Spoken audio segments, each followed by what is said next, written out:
Good morning, everyone. I'm Kevin Allen. I'm joined by my podcast partner, former NHL defenseman Tom Laidlaw. Played for many years with the New York Rangers and Los Angeles Kings. And this is the Laidlaw and Allen Report. We come to you twice a week to talk all things hockey. And obviously the big story is we're moving even closer to the return to the sport, Tom. But, it just seems like we take 3 or 4 or 5 steps forward, but then we take a couple steps backwards. We've had the 4 members of the Blues and the coaching staff, and I've had time to think about that a little bit. Now I'm wondering, boy, they think they might have gotten it at a bar. Does that mean, that if players sneak out, we're going to be dealing with this during the so much. Kind of uncertainty. We just really don't know what's going to happen.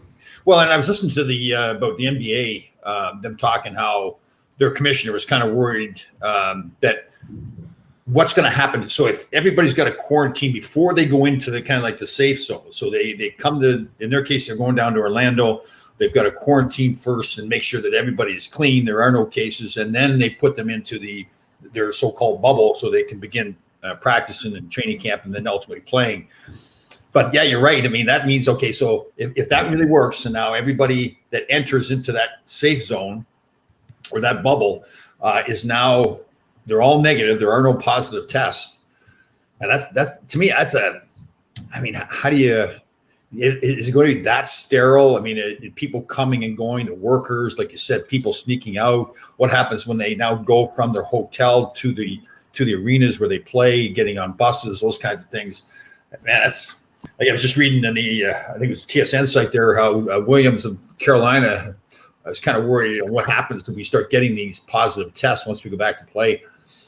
And listen, I want to be sure, and I think I speak for you on this too. We want this to work. We want everybody to be healthy and safe. But man, there's to me, the uncertainty, but I guess that's, what are you going to do about it too? They've got to try to come back and play. They apparently are doing everything they can to keep everybody safe. And I guess like everybody, this is all new material for us. Nobody's been down this road before. And if something happens, I guess they have to address it. I think the NHL's done a fantastic job so far, but they can't control everything. So. Well, and, they're trying to think of everything. Like you look at the battle plan, and we've talked about that, before, so we don't need to go into it again. But there is a bar that's going to be available for them. But I guess let's break this down further. You're a former NHL player. My thought is when you go out to a bar, you're not looking necessarily to. I mean, I'm sure you're going to talk some hockey and talk about how the team's going and all that. But you want to interact with all the people in the bar, and the people you're going to be interacting with are a bunch of players. So, well, yeah, typically, I mean, if you're a young hockey player, you're 22, 23, 24 years old, under normal circumstances, when you're going out to a bar, you really aren't even talking to your own players that much. It really isn't the purpose. Right. It's to enjoy company of others. And but that obviously is going to happen here. So I would say the guys like, why would you even going to go to a bar? What are you going to go to a bar to do? I mean, if you want to sit around and have a few beers with your teammates, you can sit around in the hotel room if you wanted to. But yeah, well, that's the thing. The point is it's not going to a bar to hang out with your buddies. Yeah, you're going to a bar to interact and get caught up in the chaos of bar life. Yeah, totally.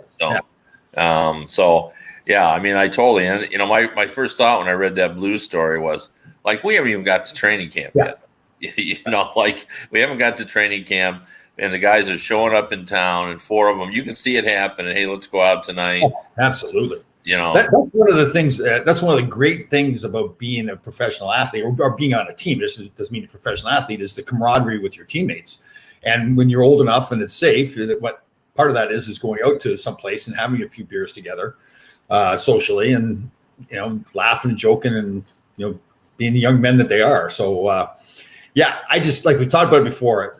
And again, different era. Back when we played, the thought of guys just sitting in the hotel and playing video games for weeks on end. We didn't have video games, right? We didn't sit in a hotel at all. We were out together as a team. That was part of the great thing about it. So, that is going to be a tough thing. Well, what's funny to me is that that the coach was at the same bar. Now they weren't together, but they were supposedly. The story is that he was at that bar as well, but Who was it? Craig Berube? I get no idea. They didn't say which coach it was. No, just said a coach. Oh, okay. Yeah, that's unheard of. That typically that doesn't happen. I don't know that it is unheard of. I've done a couple of books, with Chelios and Roenick and Stu Grimson, who all played for the Blackhawks, and they talked about that the player bars that they liked in Chicago, oftentimes Mike Keenan liked them as well. So the rule is they would take turns leaving. And they'd show up. If Keenan was there and the boys showed up, then one time Keenan would just leave, and the next time they would leave. That kind of thing. So I don't know if I ever told the story or not, but this is way back. We were in St. Louis actually, and Ted Sater was coaching, and I was one of the assistant captains. I think it was at the time, and I was in my room, and Ted Sater and I think the other coaches had all gone to this bar. It's a bar restaurant, and I won't mention the players, but the 2 or 3 players were at the bar restaurant, but they were at the bar having a couple of beers. This is the night before a game, which technically, okay, that's not the best thing to be doing the night before the game, but back in those days, that happened a lot. Guys would go out. They wouldn't go out and have several beers. They'd go out and have a couple of beers together. So Sater saw them at the bar and was just irate. He just could not believe this was happening. But like in the old school hockey ways, it was like, okay, if you don't want them there, go tell them to leave, but it's not the end of the world. So he came back. Now I'd been out to have a couple of beers already, so I'm in my room though. And he comes to my room because I'm one of the captains. He's just outraged that this has happened, and what are we going to do? And I'm trying to, be empathetic, which isn't a big thing to be about his feelings about the subject. But at the same time, I'm thinking, what? Like, okay, if you want to tell him to leave, go home, fine. Slap him on the back of the wrist or whatever. Well, it became a bigger. That's why that kind of surprises me when I hear players and coaches in the same bar, because that kind of stuff happens, right? It's like the coach is going to overreact to it, or he's going to be looking at the player. If the player has a bad game the next day, it's going to say, well, he's out having a couple of beers. Well, it probably had nothing to do with it.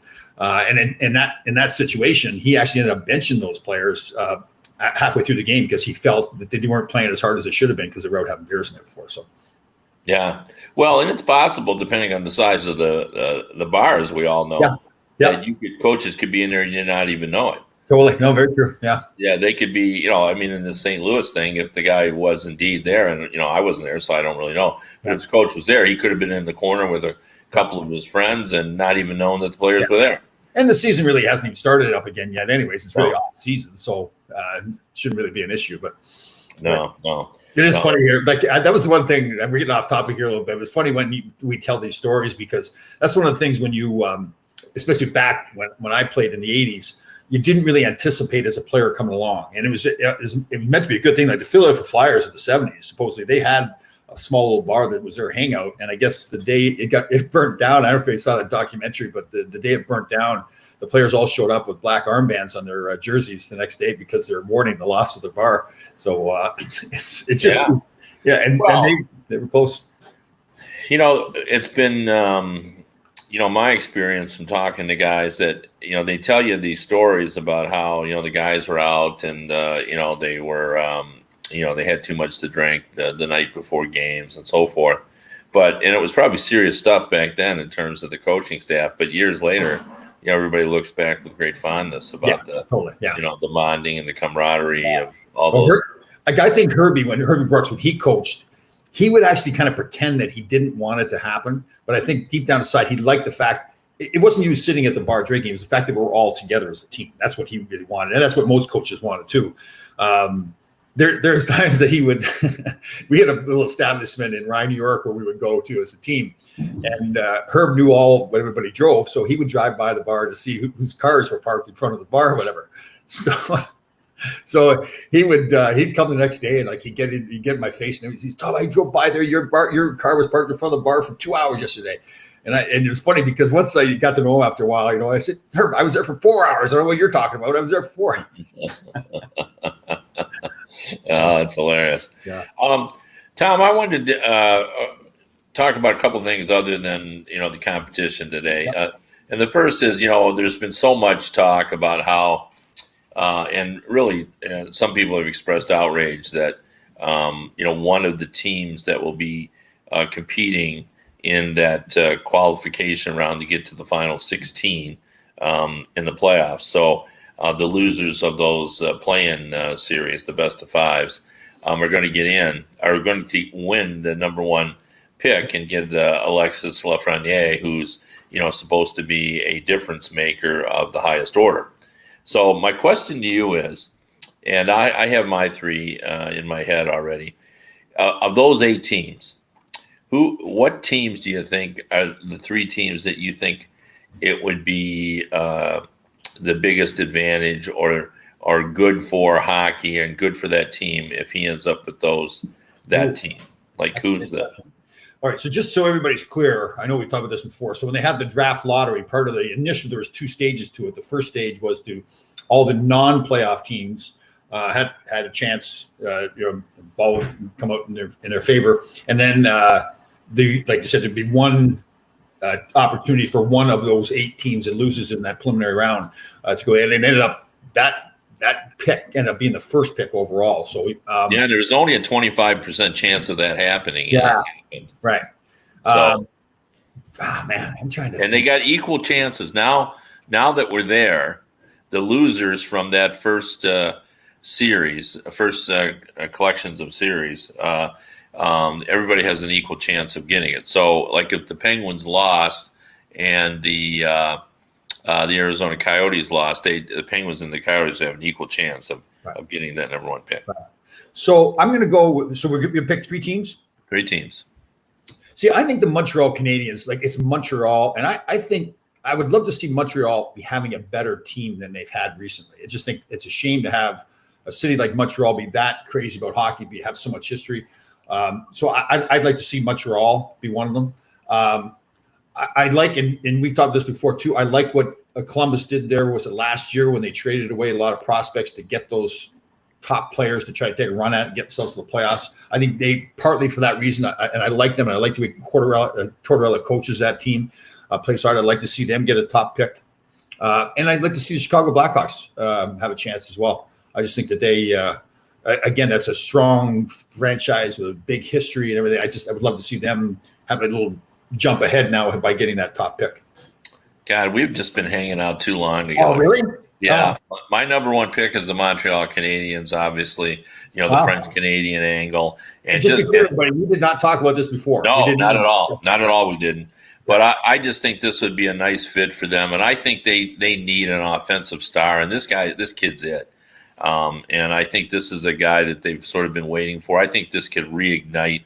And not that they ever go south, but I think, the Montreal fan base hasn't been as energized as it's been in the past. And I think this could do it for them. And I think it'd be great for the league to have this kid in Montreal as well. And I just think there's, there's too many reasons to put him in Montreal.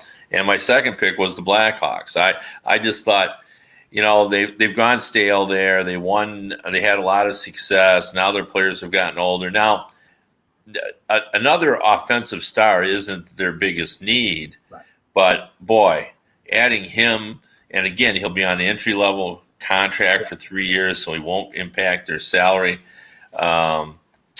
situation, salary cap situation. I just think that would really give Chicago a boost, and maybe they can sort of work on their defense, which they really need to improve.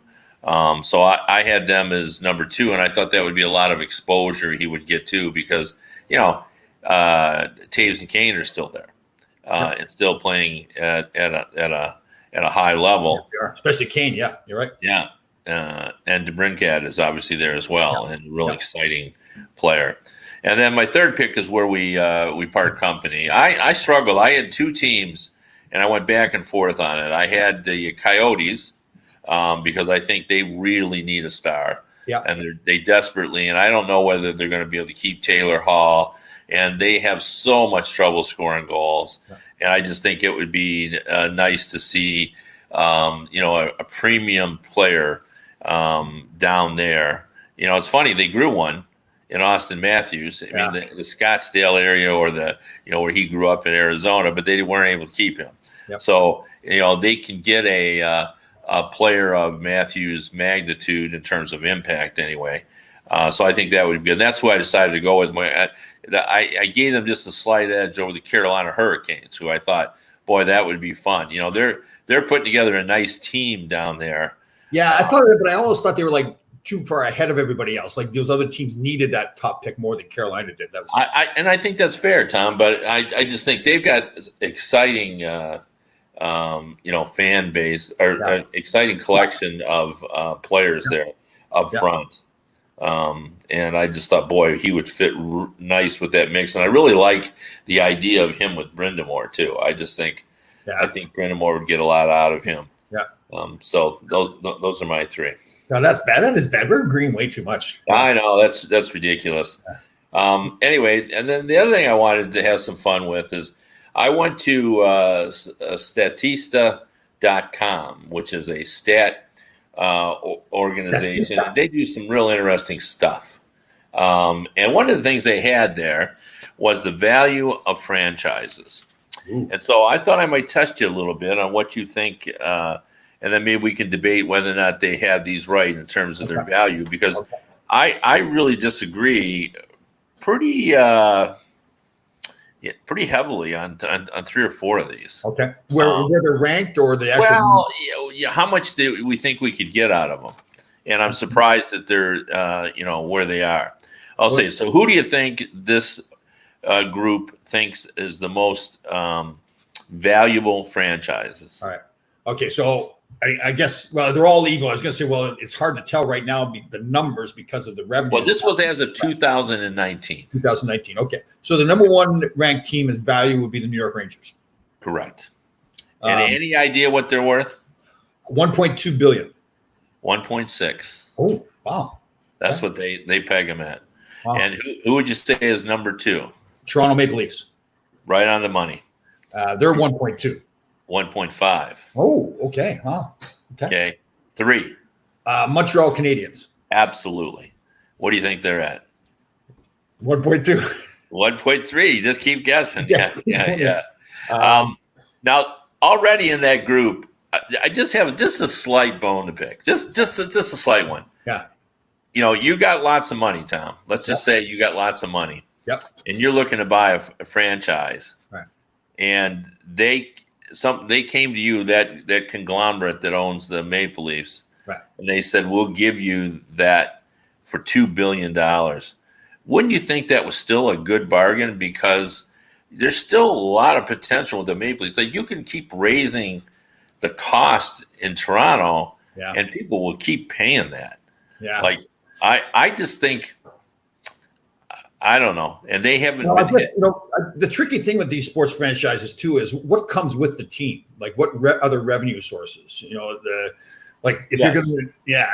and what TV deal do you have? Do you own the building? Do you rent the building? Is there other people there? But let's say it's valued at 1.5 and they want to get 2 for it. I guess if the revenues are there to support it, right.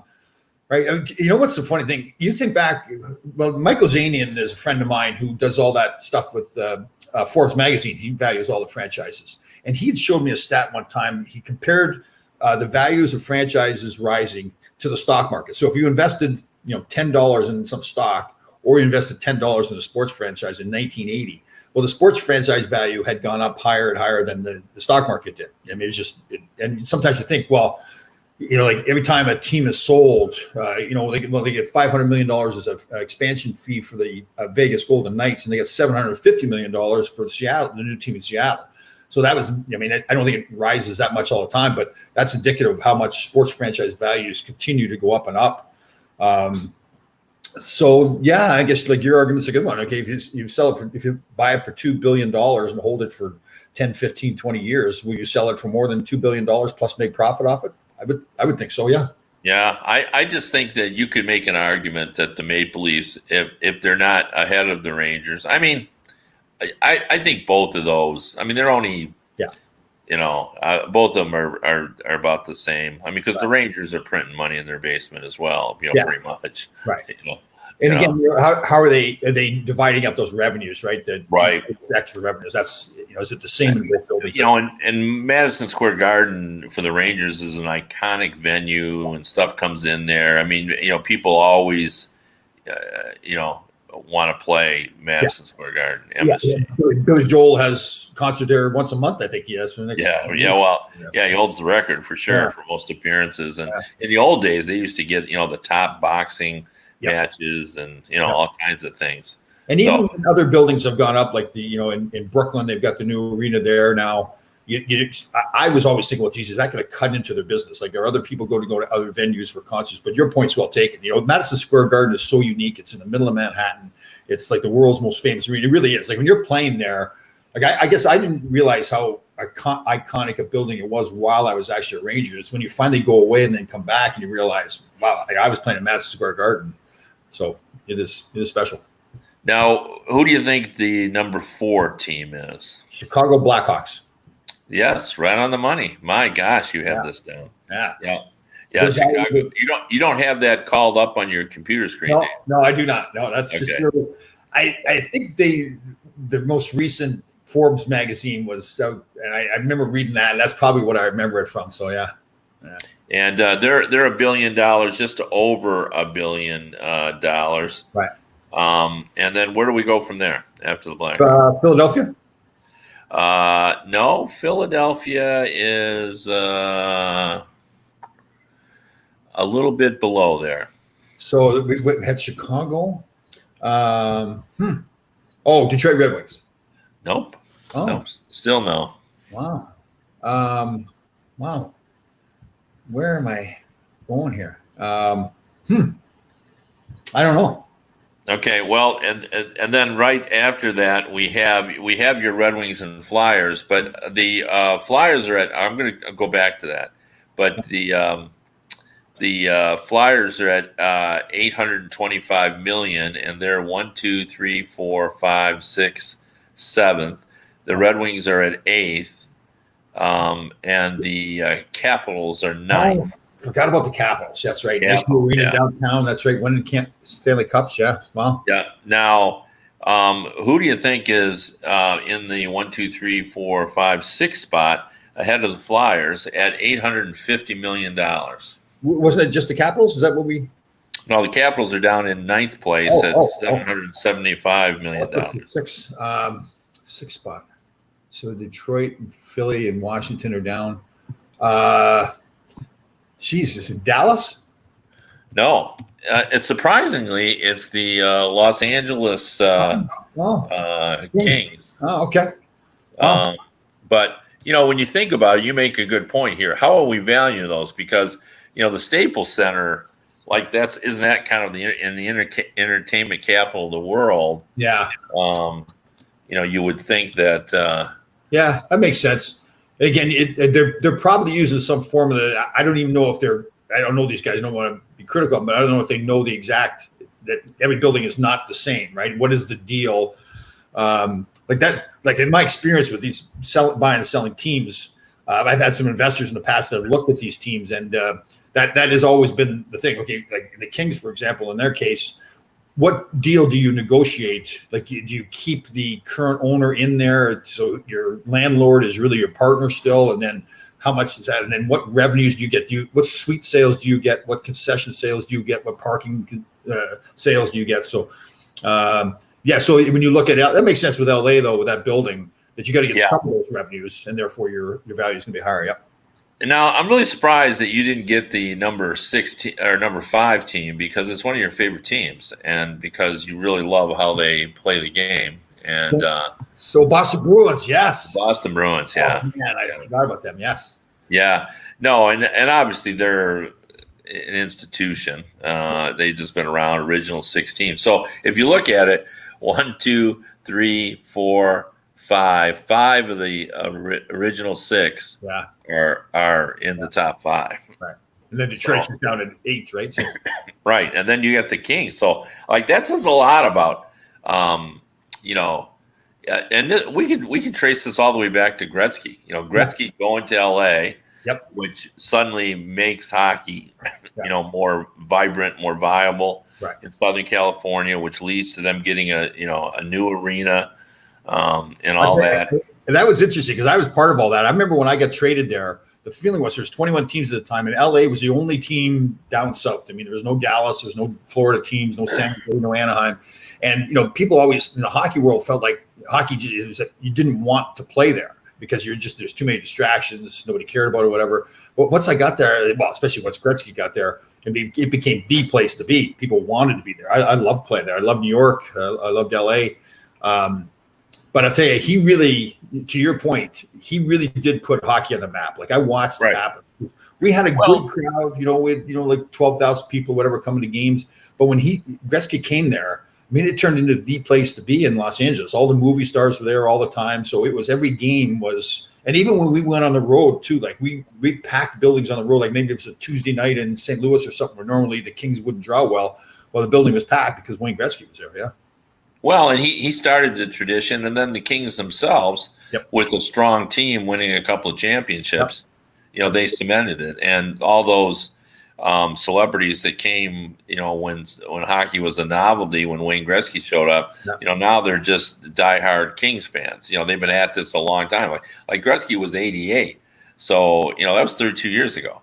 Right. So like the celebrities who were in their 50s, they'd kind of grown up watching Kings hockey. And if you want to just talk about how remarkable that is, just consider that the Ducks have not had the same measure of success, even though they're in Southern California. Yeah, definitely. I'll tell you, I'm thinking back to what it was like in the locker room with some of those movie stars coming in. At first it was like a big deal, and then after a while, it's like, like God rest his soul, he's not with us anymore. But John Candy was like, he's good old Canadian boy, right? So he's a big man too, and he loved to drink his beer. So after the game, he'd be coming in there, and he was probably about 10 or 12 beers down already. So I remember one time after the game, I went dressed. I'm going to go stand in the men's urinal there and do my business. And he walks, and he's big too, so like he's bouncing around all over the place. Hey, Tommy, what's going on? It's like, oh, jeez. But it was fun. It was like I said, when it first happened, you're kind of in awe because these are all big movie stars like Sylvester Stallone, Kevin Costner, Kurt Russell, Goldie Hawn, all those people, and but then after a while, it's like, okay, John, go over there. You've had about 12 beers already. Don't get out of the way.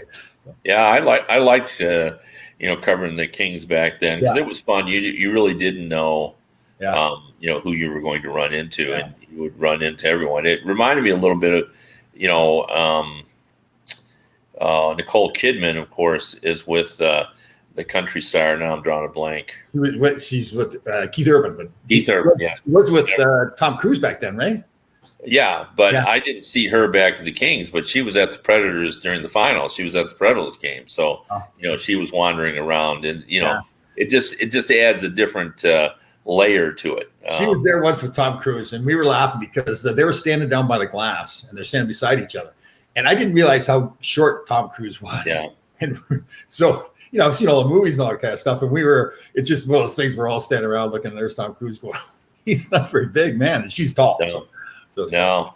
And I could see you athletes who are all pretty good thing, just not thinking that's pretty hilarious. Well, and Robbie Ftorek, who I loved as a coach, he was coaching, and Sylvester Stallone started showing up all the time, and Dahl, the owner, would bring him in to try to give us like a motivational speech before the game, right? He's playing in Rocky, so everybody thinks, well, he's a motivational guy, and he's just not a motivational guy. He's a great guy and everything like that. And Robbie introduced him as Rocky one time. I think he introduced him as Rocky one time to the team. He says, okay, Rocky's got a few things to say to you. We're like, Rocky. And we've got this veteran team too, like Larry Robinson and Gretzky and myself and Tim Waters and Dave Taylor. And here we go. Sylvester Stallone's trying to give us a motivational speech, and it's not his thing at all. Well, he's not very tall either. No, he wasn't very big either, no. Yeah, no, for sure. I mean, he looks bigger, obviously, when he's in the ring. Yeah. And he was in great shape. Yeah. But, getting back to this list, the Bruins are last according to this $1 billion team.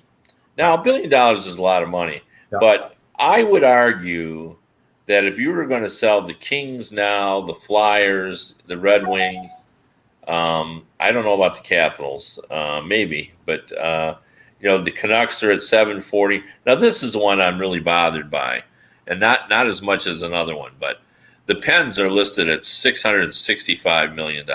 Yeah. I think you'd get more from that if you were selling the Penguins. I think there is the dedication of the fan base there. I get that their revenue, but that building gets a lot of concerts. Remember when they had them up? Remember they had them up for sale though? Yeah, they couldn't get what they wanted, so they didn't sell them. Yeah.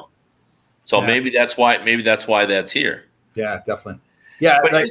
But here's the one that bothers me, and I want to get your thoughts on this. Okay, you were up all night. We were up all night with this one. I was not. Okay. I was not off all night, but we have the Stars at $600 million, and then we have the Vegas Golden Knights. I mean, we're middle of the pack at $588 million. Now, this is the same team that I think, if I'm not mistaken, led the NHL in ticket revenue last year. Yeah. This is a big. There's so much potential with this franchise because of where it's located, and the glitz, like the sponsorship opportunities out there. Do we know they must have a lot of other events that are in that arena too, right? I would assume so, but that's where I think we just don't know a lot of. Like you said, that's an important part of it. But that just seems low to me. Yeah, like it is low. The flip side is they bought the franchise for $500 million, so they've made what, $88 million? Is that what it is? So yeah. But I'm just saying, don't you think they could get more money for that? I mean. Again, we can't look at the bottom line, but yeah, the devil's really in the details, right? It's like what is your agreement there? What other revenues are you getting? That's why I think part of what it makes like Toronto and New York so expensive is that those buildings, like in New York's case, out of 365 days a year, I think they have something like 500 or 550 events a year. So obviously, there's more events per day than there are days. So that increases their value because all that extra revenue coming in. I did see how those guys came up with those numbers. What's the least valuable team? Phoenix? Yes, that's a good guess. And what do you think that's worth? Ooh, 400? 300? 300? So, man, you're good at this, Tom. Yeah. In fairness, full disclosure, Tom used to do a little work in putting people together to talk about buying. So he's got some. Yeah, that was a really interesting little business to get involved in too. Like, figuring out, because those kinds of things I never really thought about before. You're just looking at the franchise and you're saying, well, okay, Toronto's worth this much, then another team is worth 75% of that. But a lot of things go into it. $300 million. That's his pocket change. We can just go and look for the coins out in our couch. Sure. I'm planning on winning the lottery here pretty soon too. The Mega Million or Powerball. Maybe Powerball tonight. I don't know if that might be a little bit of a down payment on it, but. Yeah. I think you might have to get some investors. Yeah. Well, sports has reached such a crazy place now that even if you're a billionaire, if you're trying to buy an NFL team, you have to go in with someone else. Yeah, definitely. Being a billionaire isn't necessarily enough because of the franchise values, and you're just. And the league wants you to be of a certain value because they want to make sure that if you start losing money, you can't. You're just not going to bail on the team, right? So. I mean, that's the problem up in Ottawa, I think, right now, too, that that owner, from what I'm told, I don't know all the details, his net worth or his revenue sources are not where they were before when he bought the team, and they've run into some problems. He's trying to get the arena out from outside the city and put it downtown. So, that happens. Well, as usual, the time has moved way too quickly. I hope you enjoyed this little discussion on what's valuable and where we'd like to see Lafreniere go and so forth. But we'll be back next week, and then the countdown it's almost time for the countdown to begin on when we're going to play hockey again. And the countdown to your haircut, too. Yeah, that's right. August 9th. All right, guys. See you next week, guys.